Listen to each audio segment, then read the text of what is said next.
Hello, everyone. This is Two Wizards and a Mic. Welcome, everyone. Two Wizards and a Mic are here. We're both here.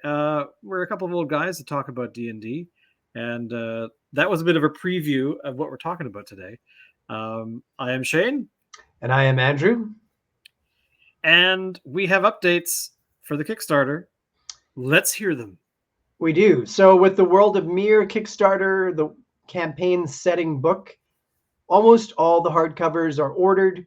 We're just organizing the soft cover book print, which should happen shortly. And so those are on there. Those should be on their way hopefully by the end of the month. The soft covers start getting mailed out. The other Kickstarter, the adventure book, Rise of the Mushroom King, that PDF should be ready very soon, I would say in about a week or two. And then the printed books will be following that. So those two Kickstarters are moving along really well. And we're planning for our next one, probably early November, for the second of our adventure books. Very cool. Very, very cool. Now, the subject this week is one that, at least in my experience, is a rare encounter with any of these creatures. And you're about to get a history lesson because Andrew wrote out this history of what these creatures are all about.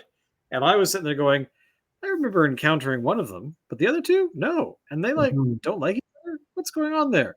So today we're talking about, now I'm going to pronounce this completely wrong, Gith Yankee, Gith Zerai, and Mind Flayers, which of course in the D&D world also have the name of Ithiliids, I think is how it's pronounced. But there's way more here now. These are terrifying creatures. All of them are just brutal.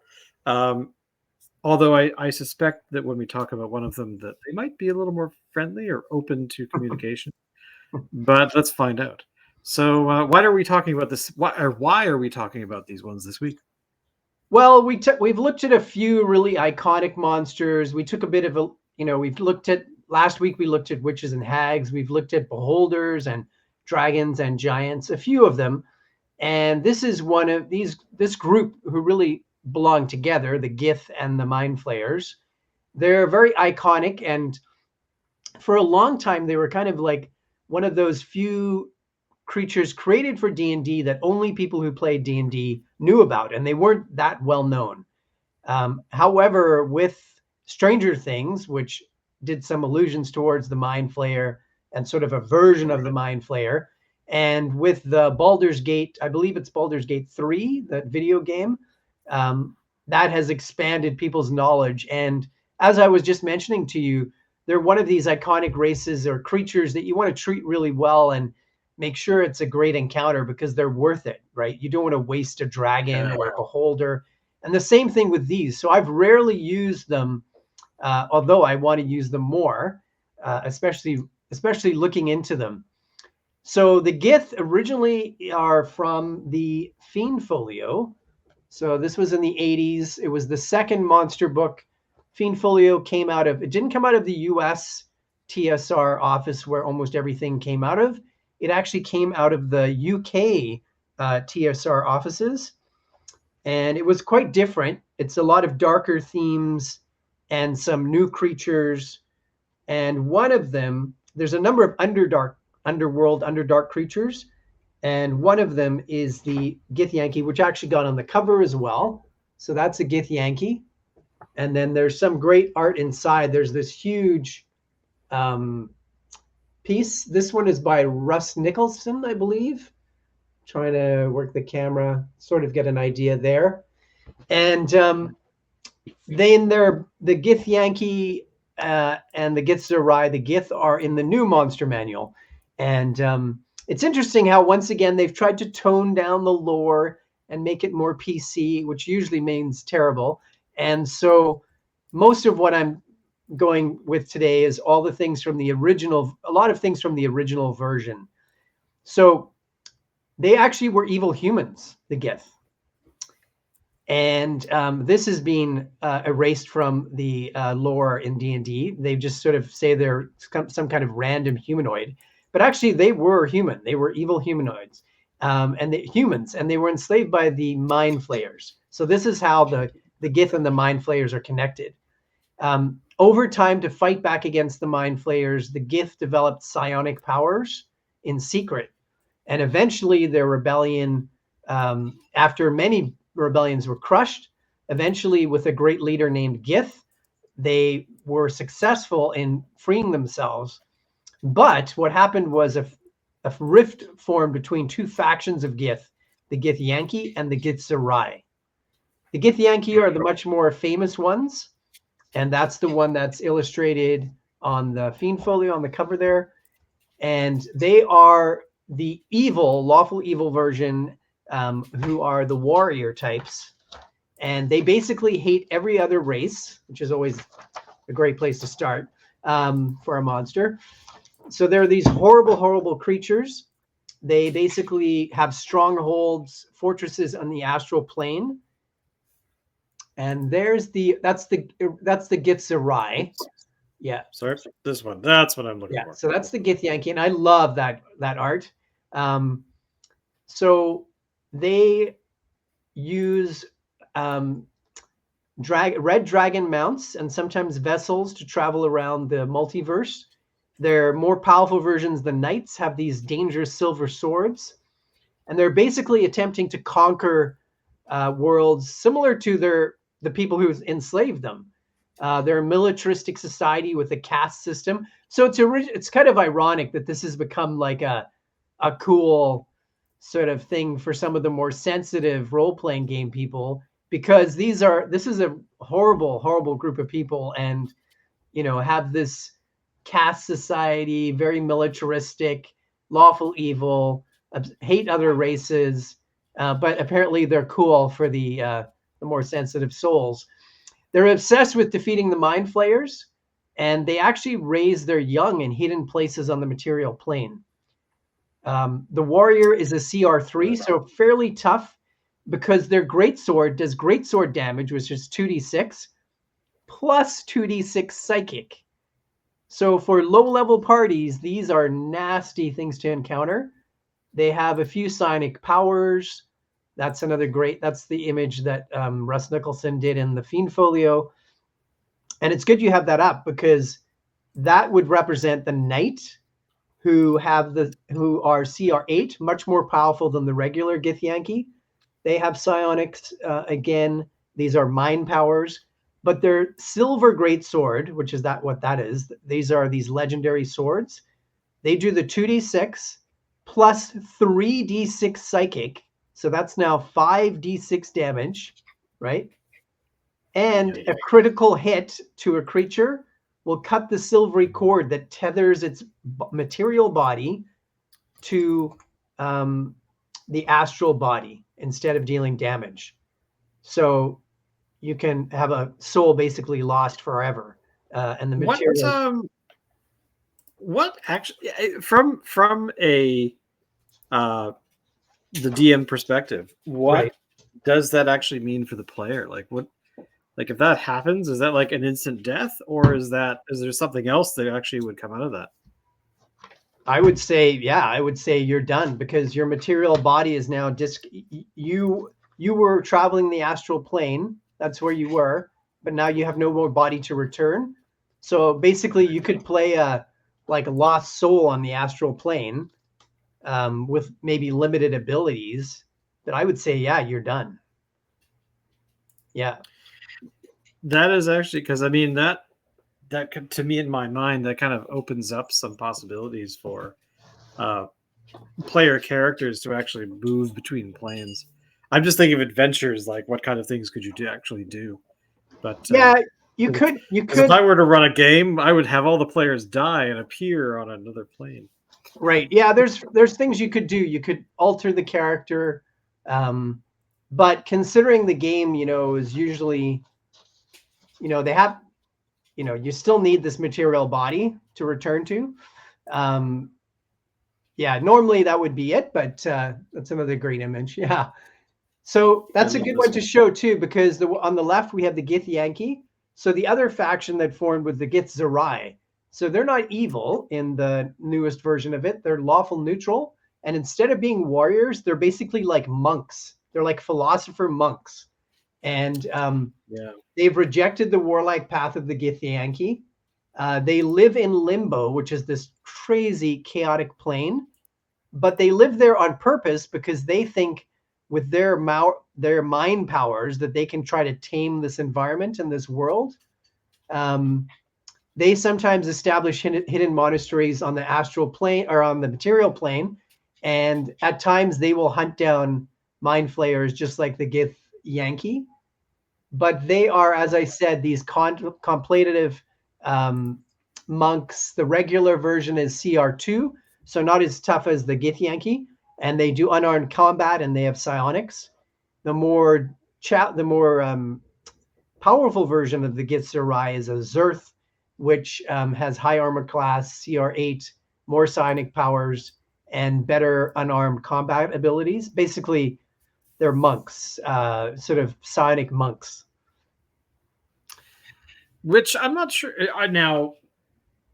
Does that go along with the original lore, or is that more of a um, modern take, like a 2014 take on what these creatures are about? Most of it is accurate.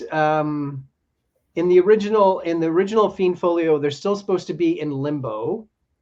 Right. They're still warring. So it talks about the warfare between the two races, and the new monster manual doesn't really mention that much, but I think that's interesting that they're still having battles between them. I don't know why they would take that out. So they're still fighting the Gith Yankee. They make them chaotic neutral, which is interesting because the new version has made them more into monk-like creatures. So yeah, it doesn't really mention that they're monk-like.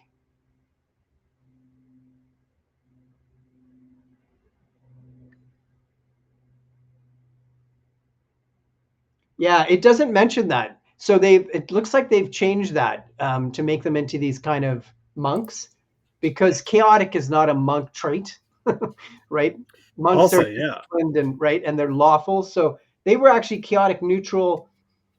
Um, I like the new version in this case of the Gith Zerai, some of it, because they've made them more separate than the Gith Yankee. But I do think they've toned them down so much with this sort of idea of them being a sort of peaceful monk that's taken away from something. I think it would make sense if they had this big rift with the Gith Yankee, that there was still some animosity there, or even just for the basic fact of survival, right? These Gith Yankee are pretty nasty if they ran into them. So yeah. I mean, it's very common for fiction to really tackle those kinds of elements where you've got like the in Star Trek land, you have like the Romulans and Remans, and I would say the Mind Flayers would be played by the Vulcans, maybe, since they all have a common ancestry. Blah blah blah blah blah. Mhm. But more like the Borg or something to that effect. But at least there's this overarching power that can come in and play with these particular peoples that really don't like each other. But I mean, there's some elements to that I kind of like, because you can play with that, I think, story wise, Yeah, and yeah. Yeah, no, I definitely would keep that conflict between them. especially since there's a Gith Yankee in the Baldur's Gate 3, if I remember correctly. Is that Right. right? One of the main characters is that? Yeah. Well, the whole and there's Mind Flayers. Like, yeah, that's what I was saying. Yeah. It's really gained in popularity, and a lot of people know about them now. So there's infighting with the Gith, but there's also their arch enemies who are the Mind Flayers. So that's originally from the original Monster Manual. In the original Monster Manual, it's very limited as far as the lore. and shows you what it does. You know, they have this strange sort of octopus head with 4 tentacles, also called illithids, and they basically want to harvest brains, and they are tyrants that with psionic powers who want to enslave other races, and they used to control empires across the multiverse, and then they ended up into the underworld after these rebellions, but they still travel around the multiverse. Most of them live in the underworld. There is rumored to be a city. That's some of the original lore, that there's a city of Mind Flayers in the underworld. And most of them don't operate alone. They operate as part of a colony. And they use these strange, like, conch shell shaped, basically like almost like a spaceship that travels the astral plane and the multiverse. And usually things that travel the astral plane, they have to go through a terminus and then head to other locations. But this ship can just like phase out and just appear in another part of the universe. So it's very powerful. Like the Gith, both types of Gith can plane shift. So that's pretty powerful. You know, if you were talking about hags last week who can disappear. Well, so can the Gith. They can just vanish and they're in another plane. Have fun catching them, right? Well, the Mind Flayers can do that, and they also have ships that can travel anywhere. So they're aberrations. They have good armor. Again, like the Gith Yankee have really good armor. They're very powerful, high ability scores, the Mind Flayers. They usually speak by telepathic means.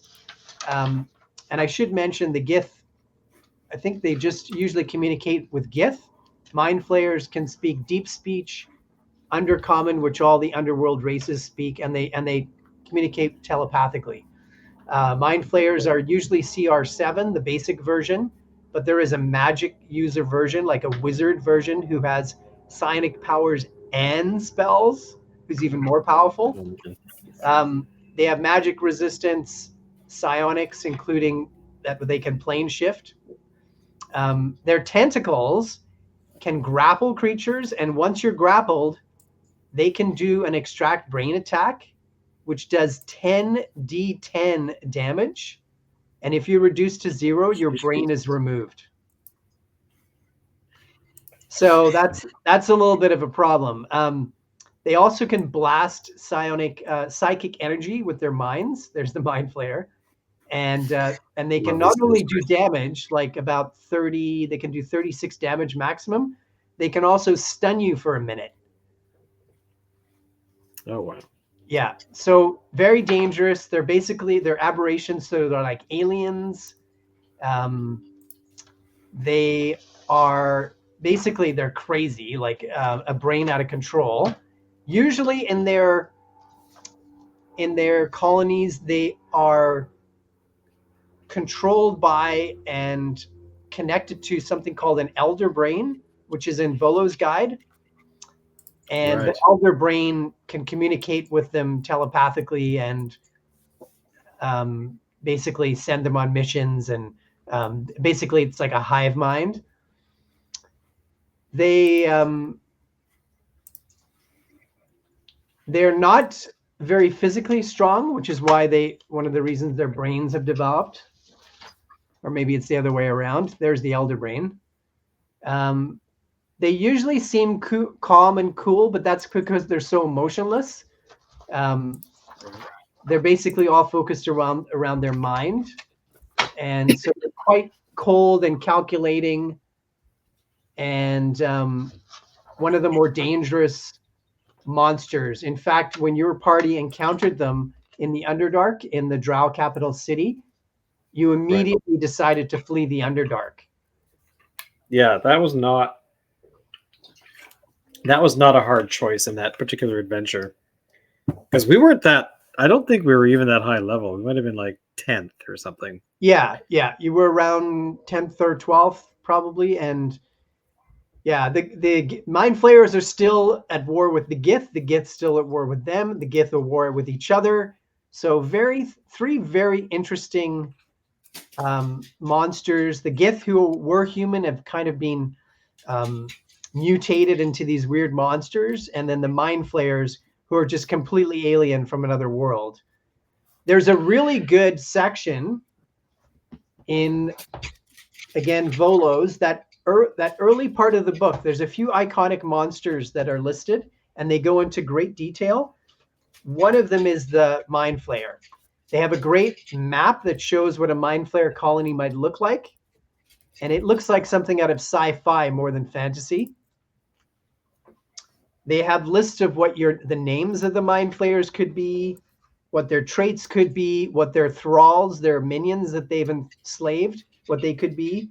And some of the traits are quite humorous. Like if you look at their flaws, one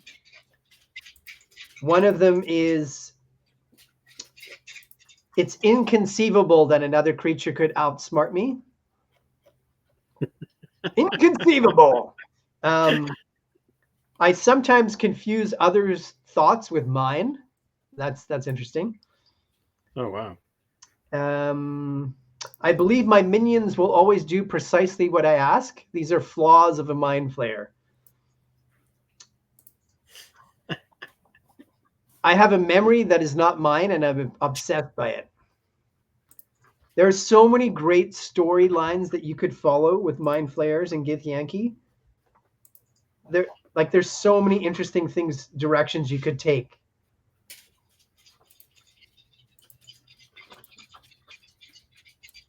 It is interesting. I think that these monsters have become popular again because they're not very politically correct, and they're quite hideous. There's infighting, there's intolerance, and there's also the fact of slavery. Like the Gith used to be slaves of the Mind Flayers, and the Mind Flayers still enslave tons of other creatures. These days, a lot of people forget that the whole reason of having something like that in a story is to show how horrible it is, that we never want to have it, and that the good heroes will fight against creatures and people like that. Yeah, so here's there's a lot of detail. The importance of brains. Yeah, that first section in Volos, there's about, I think, maybe eight or 10 creatures. They go into great depth. Most of that is really good. The rest of the book is okay.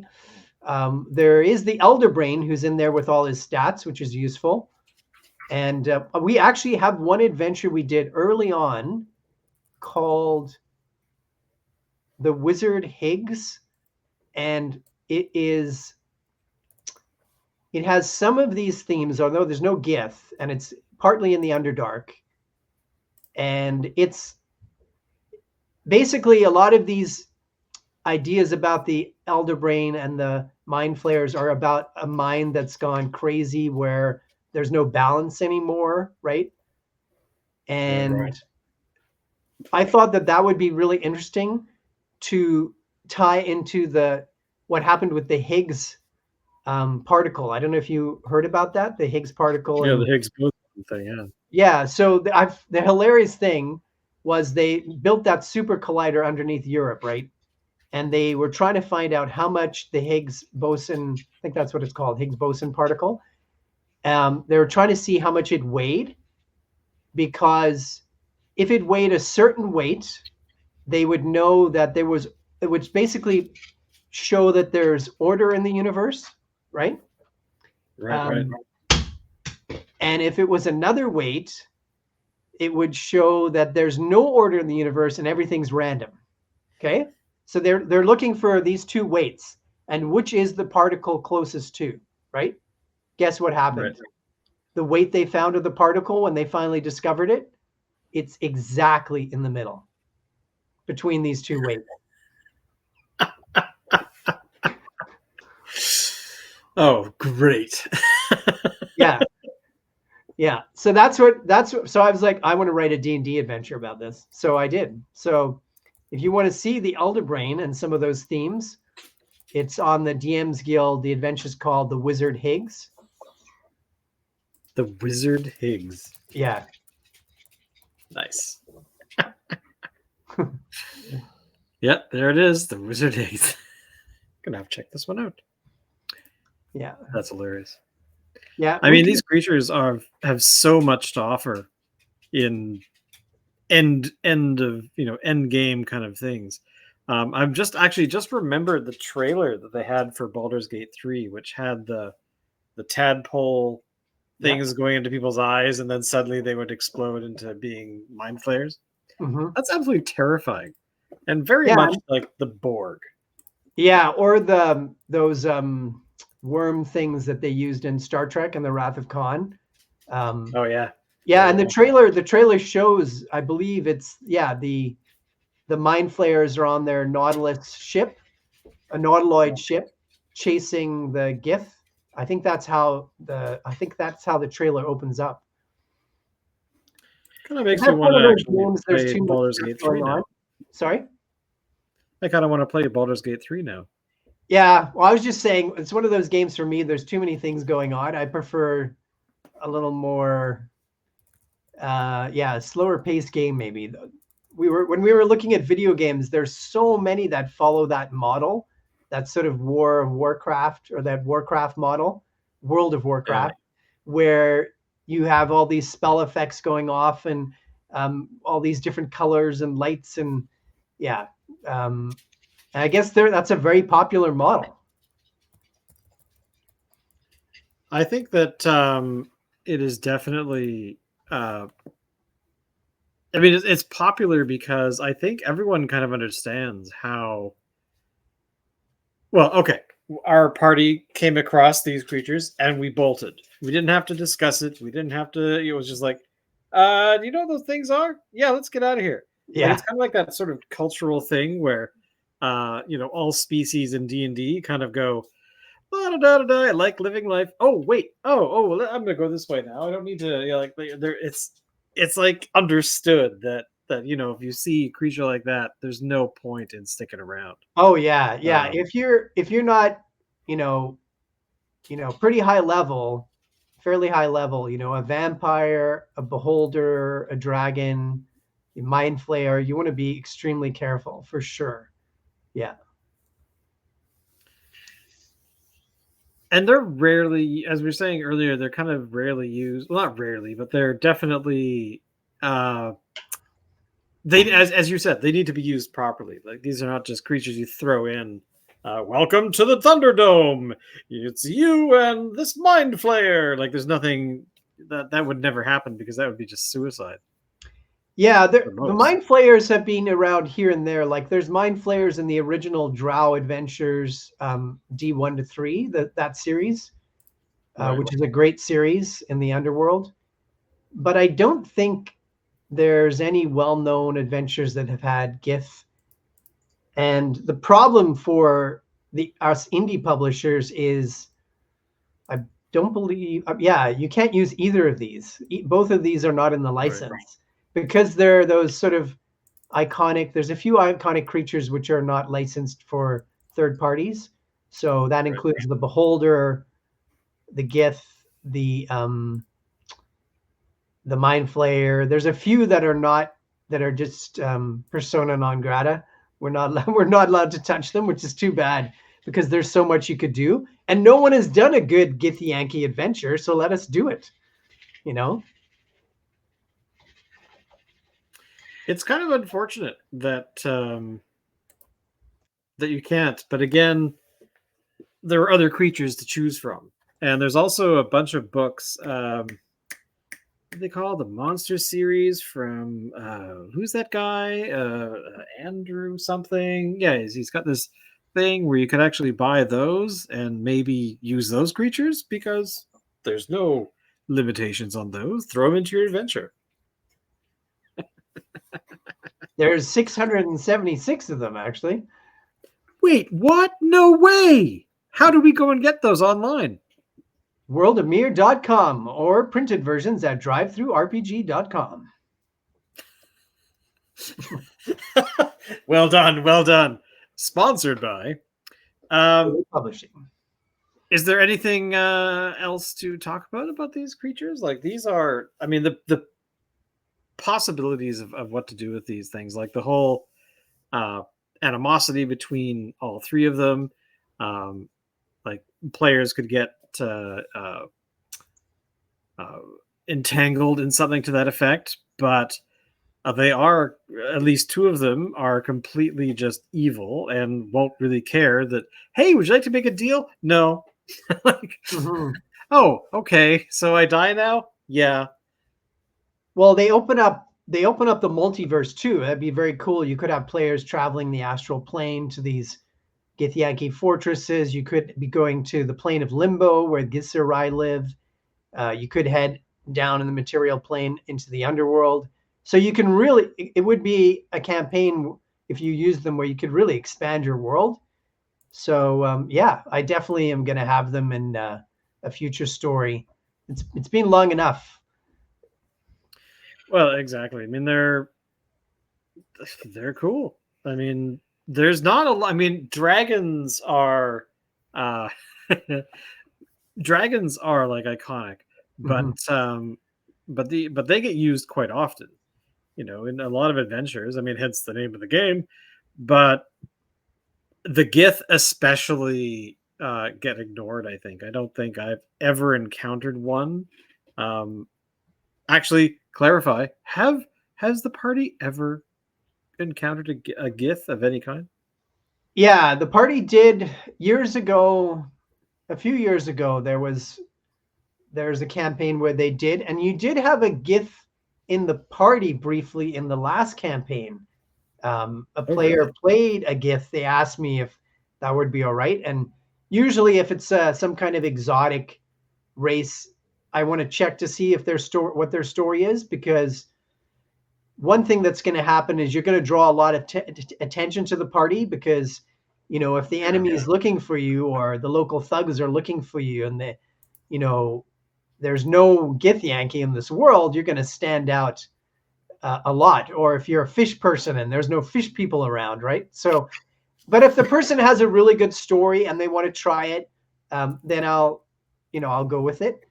Although, again, you are going to draw attention. You're not going to be able to remain incognito. Well, exactly. And then we've had this discussion before where, um, not particularly on the show, but in definitely when playing, that there's times where I've wanted to pick a character and you're like, well, okay, but here are the consequences if you do that, because the place you're going is going to be this. Now, granted, there's definitely like times where we've had discussions about, okay, well, if this character could fit, like how does that affect the story?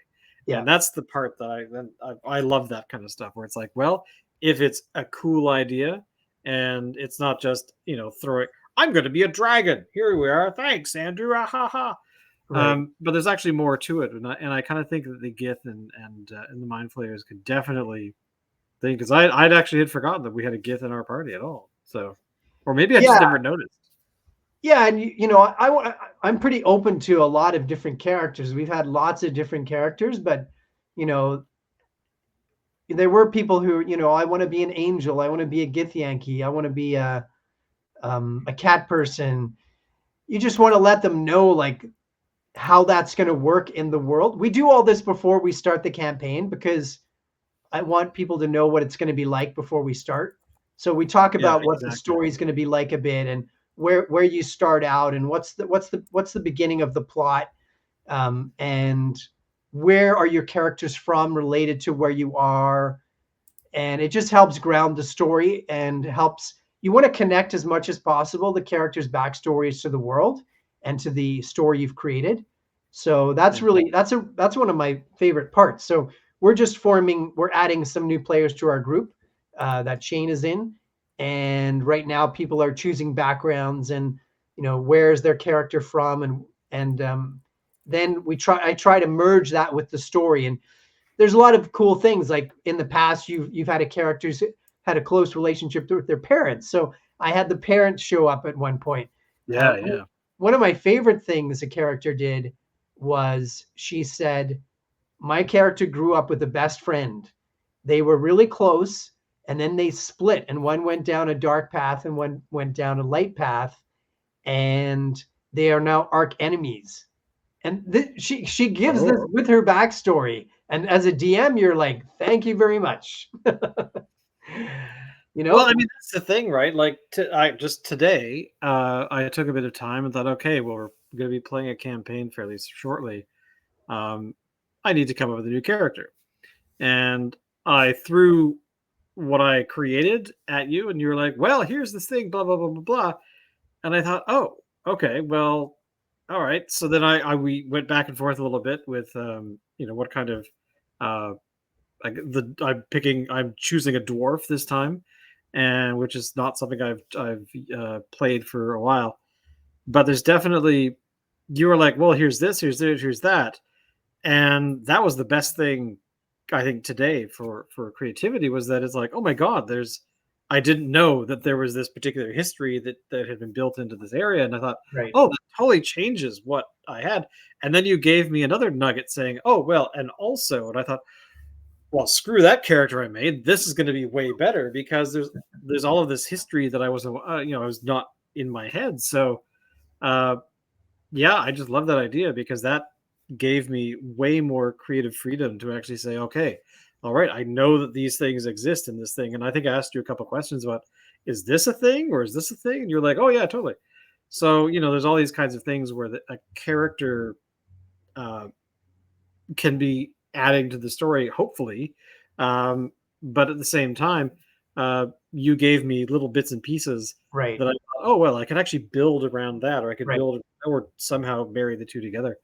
And so that's what I'll be doing later tonight. That Is sounds great. Yeah, I mean, that's really, to me, that's like the best, one of the best parts about the game. And that's why we made Mir like that. It's basically, 200, and the second printing's 234 pages, and it's like 230 pages of adventure hooks and ways that you can connect to a story. I mean, and then all of our monsters, there's several stories, that go with each monster, and all the monsters are referenced in there as well. So yeah, that was the whole point. And we don't, like, in this world, we could have written a 1,200 page book that told you every detail about everything. yeah, But the way that this is written, there's lots of places and room for players and for DMs to create characters and to create stories and adventures that are your idea that fit into this template. Like, if you want, your character is sort of someone who's escaped from a bad situation. There's a lot of examples in there what you could have got away from. If you want a story with the giants or pirates or vampires or corrupt nobles, all of those stories are in there. which is kind of cool because there's all. I mean, I always will come back to this, no matter what part of the discussion or what we're talking about. Is that being able to tell the story? The DM has an overall, arc, has some particular moments they want to hit. And as you said earlier, a player can come along and say, "Here's this thing," and you were like, "Thank you very much," because it either solves a problem with the story, or you might not have thought about it. You're like, "Okay, well, 2 sessions from now, I really want to have this," and then the player comes along, "Yeah, so anyway, I'd like to have a Ferrari," and you're like, "Yeah, all right, you can have a Ferrari, sure, why not?" And it makes it all work. It's kind of nice about that. Oh yeah, 100%. Like, I can tell you for sure that the other four characters that are coming, they're going to change the story, and what you've already decided today with your character, all those things are going to change the story to be different than what I'd already started to plan out. And that's great. Like, that's D&D, right? The DM and the players creating something together. Exactly, and it's just cool. I mean, there's no other way to put it. It's cool. It is something That'll that be our other I like slogan. the game about. It's just a game and it's cool. Oh, that reminds me. Guess what, everyone? This particular game is just a game. You heard it here first. Surprise! Any other closing remarks about these creatures or the Kickstarter? Actually, something about free content, which people hopefully be interested in. So we What? decided, yeah. So we are on all the social medias, but on our Discord and mainly on our Facebook page, we have a regular company Facebook page, Cawood Publishing, but we have another Facebook page that is specifically for the world of Mir. What we're going to be doing is we're going to be putting free content on some on the Discord, but most of it on the Facebook page. We'll have extra monsters, NPCs, lore, maps, all for free, and all to build onto the world of Mir. And so we'll be putting, as I said, stat blocks for NPCs and new monsters, and more resources for you to use for your game, and all for free. Nice. That is very, very cool. As I always say, things are cool. Everything is cool. This game is cool. The Wizards of the Coast, don't wreck it. Anyway, thank you all for watching. Thank you all for listening. And of course, we will be here again next week, talking about some more stuff. I actually can't tell you because I already read the list and I know exactly what we're talking about next time. But we appreciate you guys for coming by. We appreciate the people that are reaching out and saying hello. And also, if there's things you want us to talk about, all you have to do is let us know by sending us a little tiny message on our podcast thing. I've forgotten the name of the device, but you can actually leave us a voicemail, is essentially what I'm trying to say. Or or on X2. Or yes, there's that thing. What's it called? Yeah, Twitter/X, whatever. Yeah, that thing. Andrew's on there all the time, so yes, that's actually probably the best place to get a hold of us. So we'll leave it there, and thank you everyone, and we'll see you next week. Bye-bye. Later.